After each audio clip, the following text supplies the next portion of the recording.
find their way back downtown, back in the alleyways, back on your front porches. For the third time in the past year, the homeless of Lubbock may become even more homeless. To tell us that we can't be zoned to be here is just ludicrous. The Lubbock Planning and Zoning Commission ruled in early September that the current site for the homeless, Tent Village, can't be rezoned as a shelter.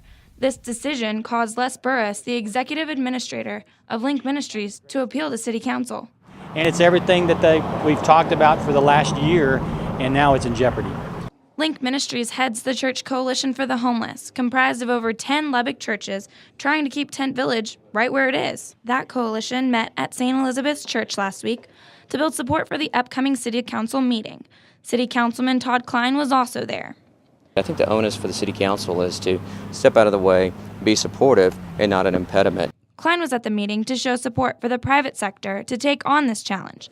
Klein says taking care of the homeless isn't the government's job, but rather a job for the members of the Lubbock community.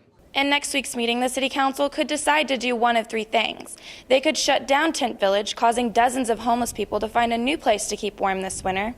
They could overturn the zoning and planning decision, keeping Tent City right where it is, or they could table the issue for another 6 months, which Les Burris says doesn't really help his cause either. We're already having struggles with some of the residents thinking that they're going to be kicked out anyway, and it's very difficult to manage them at this point. Link Ministries set up Tent Village in March of last year, after a city ordinance was passed that prohibits anyone from sleeping around the Mahan Library, downtown, and other locations around the city. Those opposed to Tent Village worry that it's lowering property values and increasing crime in the area. Without Tent Village, about 60 people will be back out on the streets. Nobody wants it in their backyard. But Burris says they do need somewhere to go.